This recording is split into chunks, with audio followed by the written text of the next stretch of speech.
According to the U.S. Census, more than 55 million people, 1 in 5 Americans, had at least one disability prior to COVID-19. This includes people with physical, sensory, learning, cognitive, and other barriers to everyday living.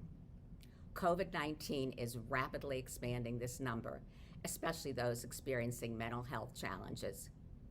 3 decades later, the work to remove barriers continues. The ADA is meant to ensure that people with disabilities have the opportunity to earn an income and achieve independence. Progress has been made, yet we still have far to go, as our major study, entitled Disability and Philanthropy and Non-Profits, a study on the inclusion and exclusion of the 1 of 5 people who live with a disability and what you can do to make things better, showed that while most nonprofits and philanthropists want to be inclusive of people with disabilities, most are not doing it because they don't know how. Thus, today's theme, ensuring inclusive communities. Our first panel today addresses inclusive philanthropy. The social sector, philanthropy, nonprofits, and public agencies, is a leader in the movement for diversity, equity, and inclusion in society. However, only recently has philanthropy identified the need to include people with disabilities in that effort. We are thrilled you will be able to chat with top experts who are moving this process forward. All of their full bios and descriptions are on our event website. See the link in the chat box.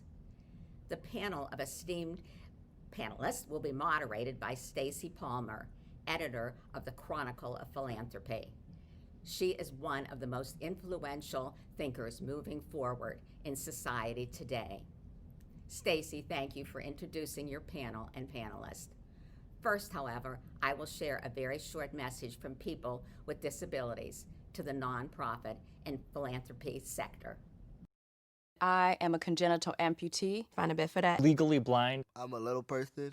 Disability comes in so many shapes and backgrounds. 70% of people with disabilities want to work. Given opportunities and support, the majority of young people with disabilities can get jobs and build careers. I'm smart and capable of doing the work.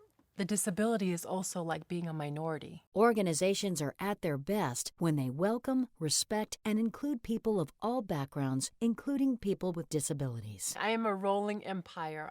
I finish my work on time. Most accommodations to include people with disabilities are simple, free, or low cost. New technology and best practices mean more people with disabilities can be included and succeed. People are just uncomfortable with what is not considered the norm. Sometimes, if the police don't know that you're deaf, they'll handcuff you, and then you can't sign. Those that experience problems firsthand know which solutions work. People with disabilities should be involved in solving issues that impact them and everyone, just like people of different racial, ethnic, or other backgrounds. Disability is always left out of the conversation. Disability needs to be front and center. Respectability. Respectability. I want to welcome you all to this terrific conversation. We have wonderful experts, and we really want you to be a very big part of this conversation. So I hope you'll post your questions throughout, and we'll get to as many of them as we can.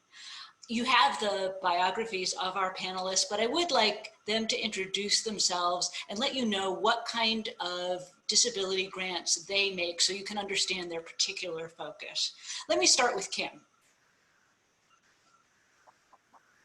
Okay, my name is Kym Eisner, and I am the Executive Director of the Craig H. Neilsen Foundation, and we support programming and scientific research to improve the quality of life for those living with and affected by spinal cord injury. So supporting individuals with disability and lived experience is at the forefront of everything we do. Stephanie? Hello, everyone. My name is Stephanie Lomi Valpara. I'm a short Filipino woman. My pronouns are she, her, hers. I just recovered from short-term disability with the birth of my second son in January of this year. My day job is as a Senior Vice President and Philanthropy Program Manager for the Bank of America Charitable Foundation, where we invest philanthropic resources in 91 communities across the U.S. and 3 regions outside of the U.S. We support immediate and long-term economic resiliency and economic mobility community solutions. And our most recent example is a $1 billion commitment we've made over the next 4 years to address racial and economic inequities exposed by COVID-19. So thank you again to the entire Respectability team for having me today, and to my esteemed panelists and moderator. I look forward to the conversation. Jose? Thank you, Stacy. Hello, everyone. My name is Luis Plaza. My pronouns are he, him. I am wearing a dark blue shirt today, and I'm excited to be part of this panel. I am a manager with the California Endowment. We are a health foundation based out of California, and we work to mitigate blockages to both health access and quality affordable care. We work to represent and ensure that grantees across the state of California are doing their best to advance and build power within communities that need it the most. Excited to have this conversation with you all today. Lisa?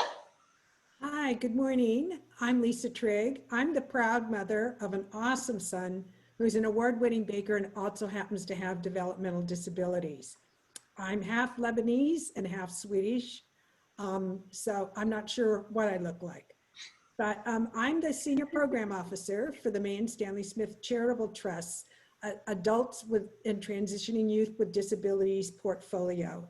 And our foundation's overall goal is to support and recognize people with disabilities as valuable members and contributors to our society. Our focus is on those with developmental disabilities and those particularly with vision impairment and hard of hearing.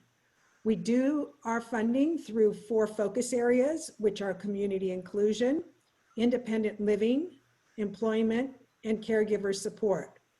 We primarily fund programs and services in the 14 Western states and British Columbia, with some exceptions for some national initiatives. Thank you so much.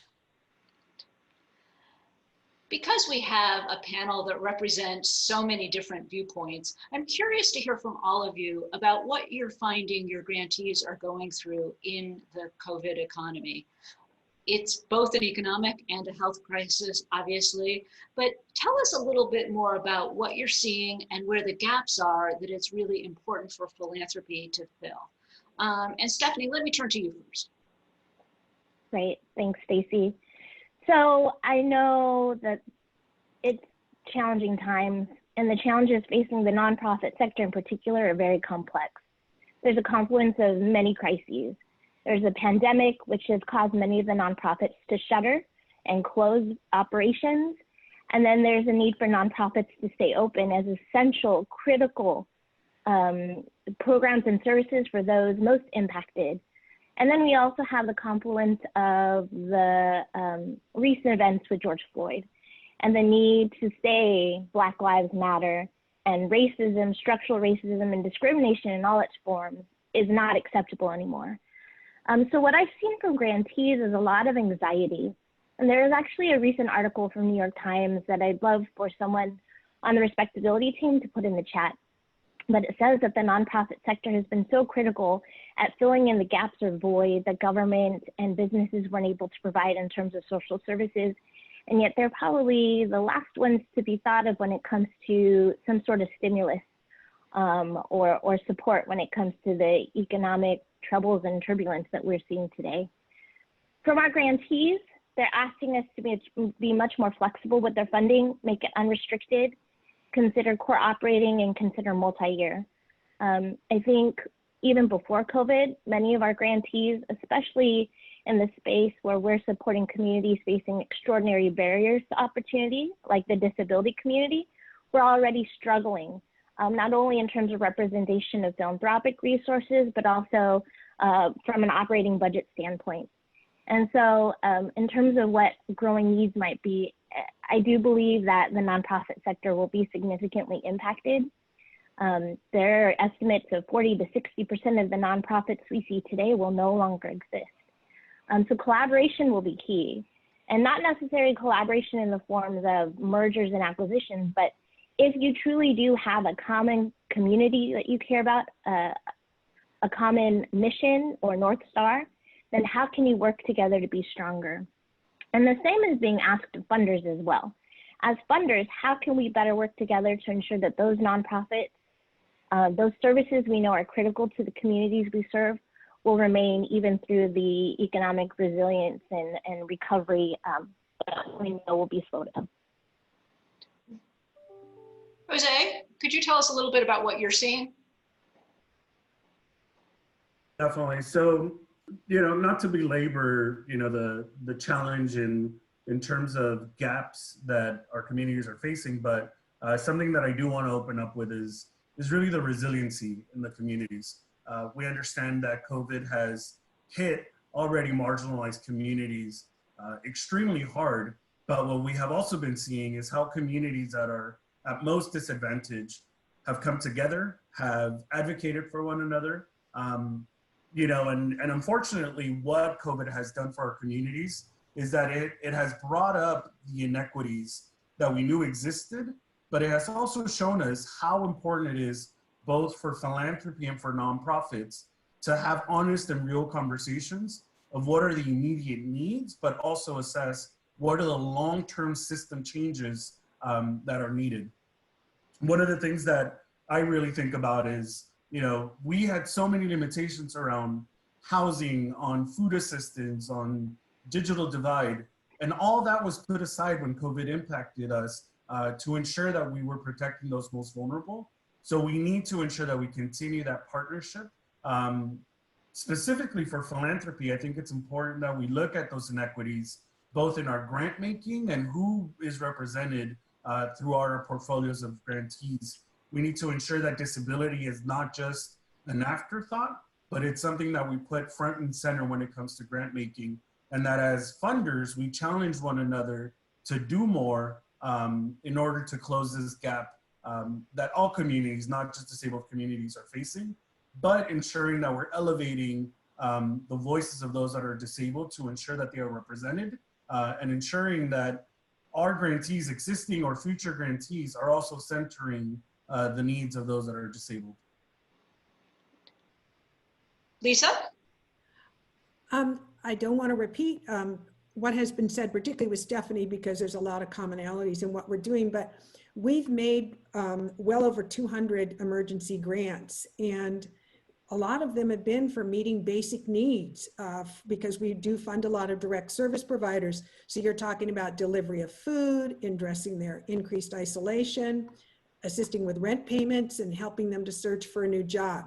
So an example is Catholic Community Services of Southern Arizona.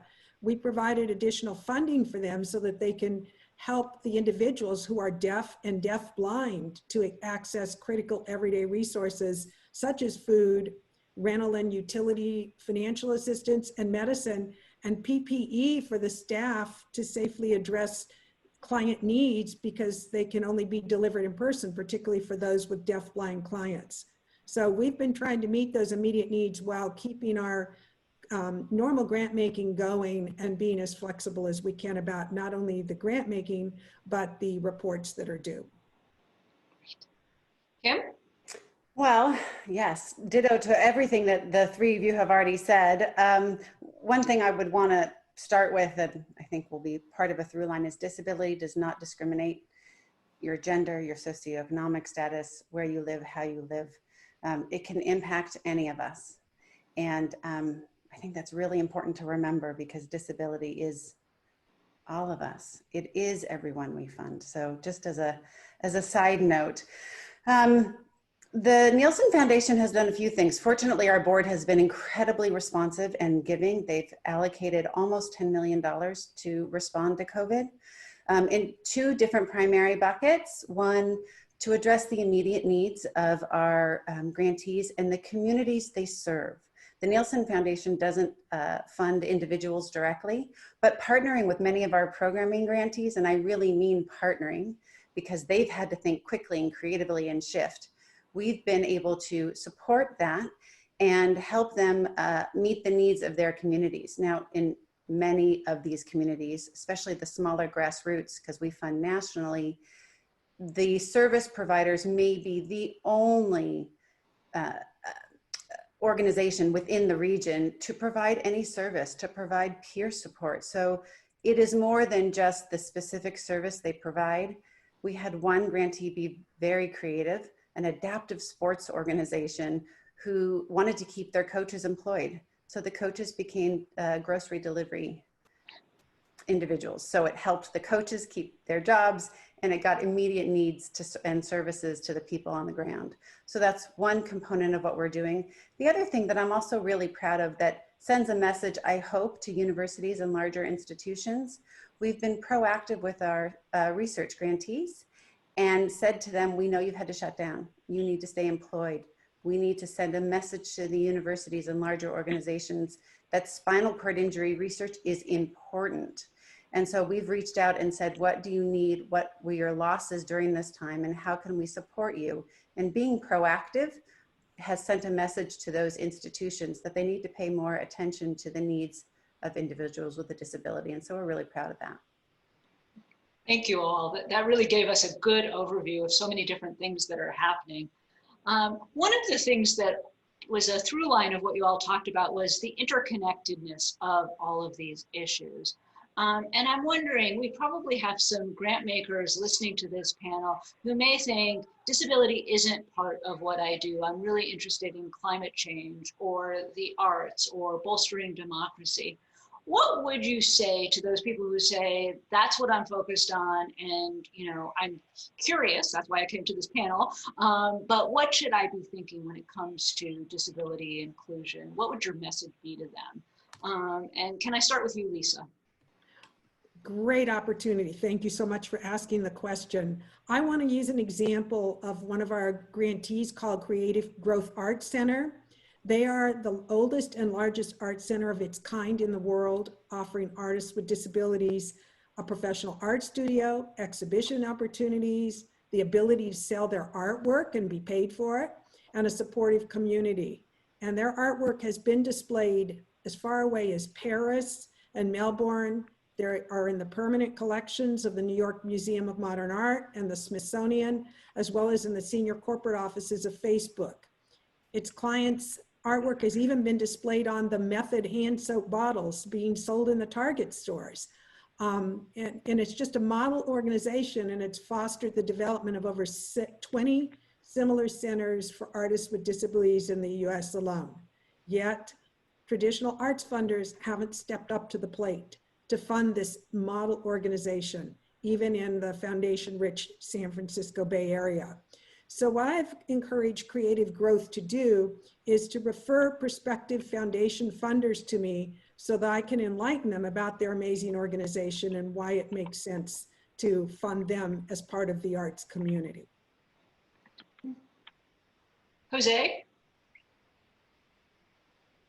I think that is an excellent question, and jumping off a bit off of what Kym mentioned, disability exists in every circle that we fund. It is imperative that funders don't necessarily look to fund disability issues, but push grantees to have them recognize that folks that are disabled are representative in all of the work that we do. If you're a funder that focuses on immigration issues, what is the role that disability and funding individuals that are disabled that also happen to be undocumented or seeking refuge? What type of funding would you be able to create, and your grantees create space for them in order to fund? Regardless if it's health, if it's schools, if it's justice, disabled people will be part of that population. And so it's important that if you as a funder say, disability is not part of my portfolio, that is the first thing that you need to check within yourself and within grantees to ensure that they are showing up. Because if you say that disability is not part of the portfolio, that is already an issue of the problem in terms of representation when it comes to the work that you're doing. And it's also important that we also think not only of just funding, but also the opportunities that as organizations we're providing to folks that are disabled. Are we employing them? Are we providing internships? Are we providing career opportunities and also pathways for disabled folks to be connected with the grantees that we work with? And so there's a couple of different ways for funders to really show up, not only in funding, but also in creating collaborative partnerships with other funders, both for employment and opportunities to learn from one another. It is important also for funders that do disability work to elevate partners, just as Lisa did, and just as we do with Respectability, so that there is more knowledge and awareness of organizations that are doing this excellent work. So those are a couple ways that I would imagine that funders should step up, not only in funding, but in really bringing to light the work that's happening in communities. Great. Hey, Stacy, can I build off what Jose said? And sorry, Kym. I wholeheartedly agree, especially that comment made around partnership and collaboration. The truth of the matter is seeing and being deliberate and intentional about it being inclusive of the disability community when it comes to other conversations about race or civil rights or social justice is still a challenge. It's because we have to be more conscious about it, not just we from a grant maker standpoint, but also from a nonprofit sector standpoint as well. I think it's really important that both from a funder perspective, but also from a community perspective, that if there are intersectionalities, we need to speak up and bring those to light. And one thing that Jennifer, the founder of Respectability, has done so eloquently and with such finesse is when there are opportunities to draw those connections, she speaks up loud and clear. And I think that's a best practice for all of us, including funders. If there's an intersectionality between Black African-American males being incarcerated in the United States and the fact that most of them have some sort of visible or invisible disability, we need to call that out. If there is an underlying condition that's considered a disability, and those are 90% of the people being impacted by COVID-19, we need to call it out. It's about speaking up and bringing to attention and to light those connectedness that's so important in order for us to see the connection between disability and some of these other funding focus areas. Stacy, if I might, to build on what everyone has said, it is absolutely, Stephanie, we have to be intentional. And it might sound overwhelming and scary, and how do I dig in? And there's all these other things that I'm supposed to be doing. Baby steps, and they're not that hard. We fund nationally. You can, anyone could go onto our website and take a look at who we have funded. For another funder, researching where there might be crossover. We fund the arts, we fund employment, we fund advocacy. That's not our mission, but we absolutely fund it in the types of work that we do.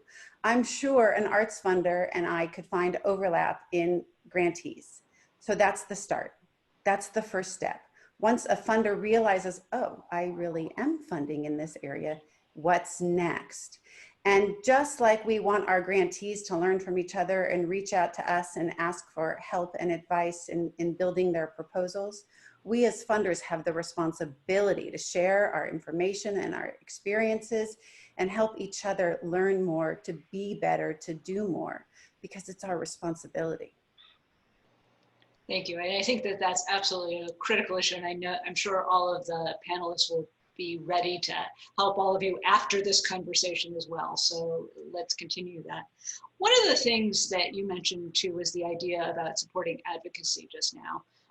And we're here today because we are marking a major anniversary of legislation that made a huge difference and was a result of an enormous amount of work that people did on advocacy. I'm curious what you all see from your perspective today with all of the demands on nonprofits to provide services, to worry about their finances, their employees, and all of those things. It's hard to take time out to also be a good advocate. But are you seeing the nonprofits that work on disability issues, are they doing enough to make sure that needs are paid attention to and doing advocacy, and also are grant makers providing enough support for that kind of advocacy? So I wonder who wants to take that question first. Jose, would you like it? Yes, the answer is no. I will say we, both in terms of funders and organizations, we're not doing enough in terms of advocacy. I keep on reiterating the point that disability is not just visible. And so it is important that we think of this work not just in terms of access when it comes to access to buildings or interpretation. We need to think of advocacy around folks that are disabled and their families in terms of access to resources, access to independence, access to ensuring that there is consistent system change within the environments that we occupy. I think it's important that we look at the intersection of disability, as Stephanie has mentioned, with race, with immigration status, with language. And so advocacy can look like moving and advocating for legislation, but it also is advocacy within the school systems, within our communities, that universal targeted work that we tend to talk about. And I think it's time for organizations and funders to be bolder in the demands and the asks that we make for folks that are disabled.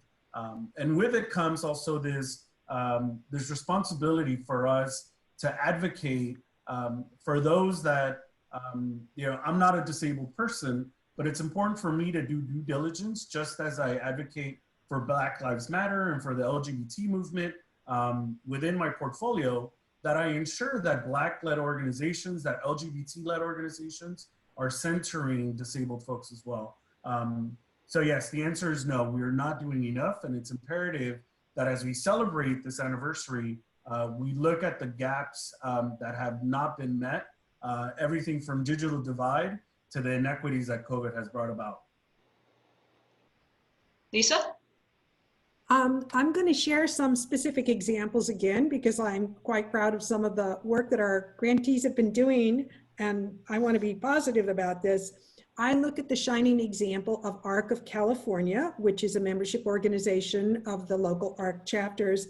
They're phenomenal at doing training for advocacy in the community and self-advocacy of those with disabilities so that they can advocate on their own behalf. They do on-the-ground training, they educate key state decision makers, they organize local volunteer advocates, and they have specialized education for the volunteer advocacy leaders in the state capitol and in the communities throughout California. They've been critical to elevating not only the awareness of the needs of the disability population, but most recently in negotiating with the proposed California state budget cuts that were supposed to happen. And we did not lose a single support mechanism or funding channel in the state of California due to their efforts. I'd also like to talk about another example about advocacy that I feel is very effective when the messaging comes for somebody who is not in the disability field. We have a unique initiative that we had started before COVID with minor league baseball charities. And it's going to pick up again when they can operate in a safe manner. But through their specific intellectual and developmental disabilities awareness and inclusion initiative that we're co-funding, they're going to be promoting community inclusion in mid-sized cities, often lacking those disability resources due to their size, because that's where these teams play, the over the 100 teams. So they're going to be educating the fan base, offering game day and other employment opportunities for individuals with IDD, enhancing the game day experiences for those with disabilities, and providing player awareness and support for team members and family members with loved ones with IDD. And if you've ever seen some of their promotions when they do decide to take on something that they're interested in, this is going to be a phenomenal opportunity across the country in these mid-sized cities. So I'm looking for more and more of those kinds of advocacy opportunities where there's buy-in from community members. Powerful examples, thank you. Kym? Well, two things I would add, and I'll be brief, but I want us all to remember nothing about us without us. We need to make sure that we're including people with disabilities in these conversations, whether it is on a grant review or designing a grant program, whatever it is that I think I might be doing to help, if I don't have an individual with lived experience informing my thought process, I haven't done enough. So that's one piece. The second, the foundation is a member of the President's Council on Disability Inclusion.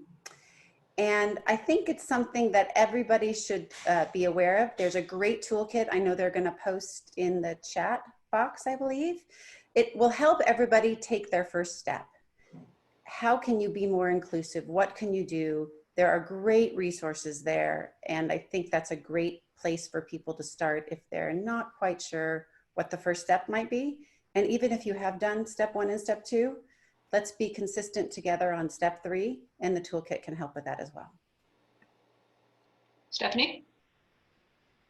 Yeah, I have four points to just build on some of the great comments from my fellow panelists. Darren Walker posted something on Twitter in commemoration of the ADA anniversary that I thought was so beautifully worded that I'm just going to read the quote to you.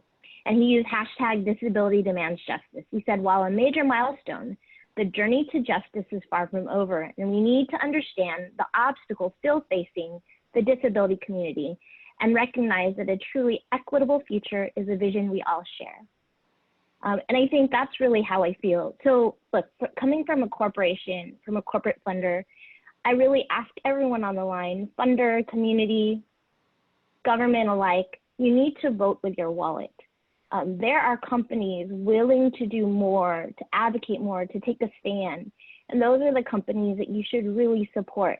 Gone are the days where you look for those transactional relationships between a corporation and a nonprofit, or a funder and a foundation and a nonprofit. You're really looking for partnerships. And in that spirit, the disability community really should look for allies and advocates, not just us saying that this is something important, but who are our unlikely allies who could also stand shoulder to shoulder with us to say that while we've accomplished ADA 30 years ago, there's so much more to do. And we need to build that political will.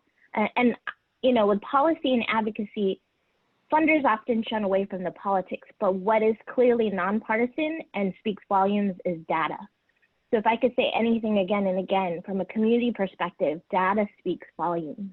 And so does storytelling. So in terms of using your voice, look for those funders, those corporations that have communication platforms. Darren Walker, for example, is followed by, I think he has 1 million followers, at least a couple thousand, right? So how can he help share stories of people who've experienced what we're trying to overcome, right? It's sharing your stories, connecting the head, hand, and heart, and embracing differences, promoting the fact that some of the most talented people in history are people with disabilities, and showing success so that more will follow. At Bank of America, for example, we have what's called support services. It's our own social enterprise in 5 locations, where rather than contracting out, we employ individuals, 300, with some sort of physical or invisible disability. And we've created a playbook. So it's not just what we're doing, but we know it's the right thing to do. And we've created a how-to on how to be more inclusive of hiring those with diverse abilities. And so I'm asking my respectability teammates to please post that link on the chat box too. It's free. If you have any questions, I'm sure my teammates from support services would love to share. But it's another way of using your voice, right? Share openly what you've learned and what best practices you have. Stephanie, you made a point, and as have several of the other panelists throughout the conversation, about the things grant makers can do that really make a difference that aren't about writing a check. And I want to be clear, in this environment, writing a check is hugely important. So it has to be but I'm curious, what have you found, especially in these challenging times? I think so much has been turned on its head. The things that we thought made sense sometimes don't as much in the COVID world. What are the things that grant makers can do that you have found truly make a difference, and that you'd like to encourage other people to do that do go beyond writing the check? Lisa, do you want to start on that? I'm the consummate matchmaker. I do relationships well. I take it upon myself that even when somebody calls or contacts me and we're unable to fund them for some reason, that I'm matching them up with other contacts and resources, be it in their geographic area or their focus area. And I like to think that that's helping in some way, so I haven't just said no. And that's really important to me, to make sure that, you know, I've done something to further them along. The other thing is that, you know, program officers in particular have lots of contacts and resources. And when somebody calls asking for a referral, whatever, that it's important to take the time to do that, even if it doesn't mean writing a check. And I, you know, spend a good part of my time doing that with, particularly with grants that could have been closely aligned, but that we have, you know, limited resources and can't fund everybody. Also, there are examples of grantees. I want to take Michael's Learning Center that most people haven't heard about in Los Angeles, serves a very underprivileged area, but he's developed, that organization developed several innovative, sustainable social enterprises, including a bakery that supplies SpaceX in normal days with over 20,000 cookies a week, because these guys get the munchies, and over 20 other major local corporations with cookies and goodies. And connecting him, and he's willing to do it, with other grantees so they can learn from his experience of how he set up a successful social enterprise. So we really encourage our grantees, and it's one thing we look for when they apply, is that they're willing to share their knowledge and resources, because we can't fund everybody. That's great. I think every program officer should add matchmaker on their cards. That's a wonderful description. Jose, what do you think? All that, I think it's important, everything that Lisa mentioned. We need to serve a role not only as a convener, as a matchmaker, but it's important that in not just cutting checks, that we're also asking grantees what are the specific needs that they have that they're not asking of us. Something that will happen often in philanthropy is that, you know, the California Endowment, we're a health foundation. So folks will come to us with health specific asks and might not necessarily ask us for assistance around mentoring, around immigration issues, around education or whatnot. And so it is important for funders to also ask for that intersection in the work that our grantees and our funders do. I think Kym and the work that Kym does is a great example of how you can be intersectional and bring about change in the disability world through a different and complete lens. So it's important that in funding and in having these conversations with grantees, we challenge ourselves, but also challenge grantees to make asks outside of our public mission and scope, because intersection is important. And that is one way that we need to start doing so as well. That's great. And our time is getting a little short, and I want to make sure we get questions and answers. So I'm going to go to that, and I hope we can come back on this other topic. And I'm sorry I didn't get to everybody on that. But let me read the first question. If 20% of the population has a disability, is this reflected in the personnel and boards of nonprofits and philanthropists? And then this person also wanted to know more about the arts organization that Lisa Trygg spoke about, and I think that may be in the chat box already. Who wants to take that question about the representation at nonprofits and in foundations? And I'm not sure how many of you have that broad perspective. Does anybody have, Kym, you might, from your role in the President's Council, have the closest answer to that. So can I do that? We can, but Lisa, did you want to, you raised your hand so I can. I just wanted to say that maybe I would refocus that question, because in our foundation, we believe that the lived experience is really important. And so the initial decision making is left to the senior program officers who are deciding which proposals, LOIs to take a look at. And I give myself as an example. Not only do I have an adult son with developmental disabilities, my daughter's a job coach for adults with disabilities in a nonprofit, and I volunteer in the community with disability organizations. So that lived experience, our trustees feel, is very important for us to be bringing, a very valuable assessment of the proposals before it even reaches their plate.